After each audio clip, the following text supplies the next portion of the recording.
రూపాయలకి అన్నం పెట్టాలని చెప్పి తెలుగుదేశం పార్టీ ఆనాడు భావించి అన్న క్యాంటీన్లను ప్రవేశపెడితే దుర్మార్గంగా జగన్మోహన్ రెడ్డి పేద ప్రజల కడుపు కొట్టి అన్న క్యాంటీన్లను రద్దు చేశాడు.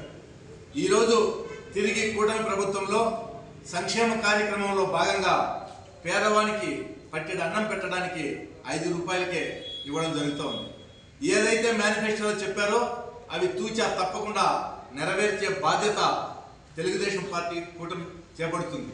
త్వరలోనే ఆర్టీసీ బస్సుల్లో మహిళలకు ఉచితంగా ప్రయాణం చేసే సౌకర్యం కూడా కల్పిస్తుంది. ఇదిలా ఉంటే నిన్న అన్నా క్యాంటీన్లను మదనపల్లె శాసనసభ్యులు షాజహాన్ బాషా గారు తెల్లవారి టిఫిన్ సెక్షన్కు ప్రారంభం చేశారు. మా అందరికీ కూడా మెసేజ్లు పంపారు. కొన్ని కారణాలు అంటే మాకు ఇంటి దగ్గర ఏదో సొంత పనులు ఉన్న వల్ల టయానికి మేము పోలేకపోవడం, మరి కొంతమంది అర్లీ మార్నింగ్ కాబట్టి అక్కడికి చేరుకోలేకపోవడం, అటువంటి చిన్న చిన్న కారణాలతో పోయిండొచ్చు. అంతేగాని కొన్ని ఛానళ్ళు, ఎలక్ట్రానిక్ ఛానళ్ళు కానీ కొన్ని వార్తాపత్రికల్లో వచ్చినట్లుగా మదనపల్లిలో ఏదో తెలుగుదేశం పార్టీలో వర్గ విభేదాలు ముదిరిపోతున్నాయని, ఏదో ఇలా కొంప కొల్లేరైపోతా ఉందని కొన్ని పత్రికలు రాశాయి. అదేవిధంగా మధ్యాహ్నము మా పార్టీ అధ్యక్షుడు చెమర్తి జగన్మోహన్ రాజు గారు అన్నా క్యాంటీన్ల పరిశీలనార్థము మదనపల్లికి వచ్చాడు. ఆయన తరచూ విజిట్ చేస్తూ ఉంటాడు. విజిట్ చేసినప్పుడు ఆఫీస్ బ్యానర్లుగా మేమంతా ఆయన కలవడం రివాజు.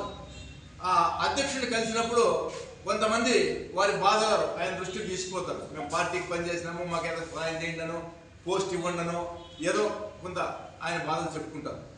ఈ విధంగా బాధలు చెప్పుకునే క్రమంలో మైనార్టీ సెల్ అధికార ప్రతినిధి అయినటువంటి అన్వర్ బాషా గారు తనకు కాదు ఇబ్బంది అయిందని, పార్టీకి చాలా కష్టపడ్డానని, కష్టపడిన తనను గుర్తించాలని చెప్పి ఆయన అక్కడ కోరడం జరిగింది.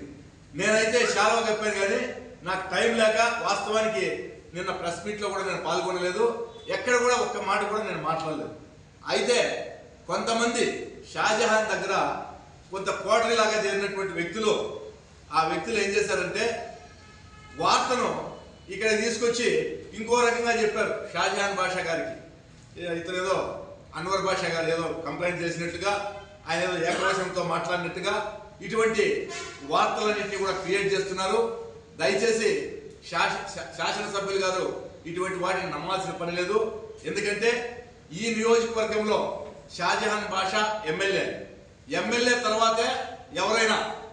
In the same time party అధ్యక్షుల వారికి కూడా మేము చేసే సూచన ఏమంటే మదనపల్లికి మీరు వచ్చేటప్పుడు శాసనసభ్యులు వారిని కూడా కలిసి వారితో కలిపి కార్యక్రమాల్లో పాల్గొంటే కార్యకర్తల్లో గందరగోళం అనేది ఉండదు. ఈరోజు ఇటువంటి వార్తలు ఎలక్ట్రానిక్ మీడియాలో కానీ ప్రింట్ మీడియాలో కానీ ఇటువంటి వార్తలు వచ్చేదానికి అవకాశం ఉండదు. కాబట్టి మేమందరం ఏకపక్షంగా షాజహాన్ బాషా గెలుపు కోసం ప్రయత్నం చేశాం.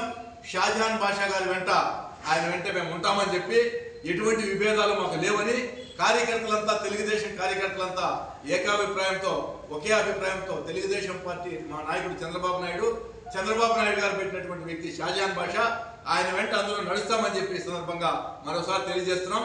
ఎటువంటి విభేదాలు మా మదనపల్లి తెలుగుదేశం పార్టీలో లేవు అని స్పష్టంగా తెలియజేస్తున్నాం.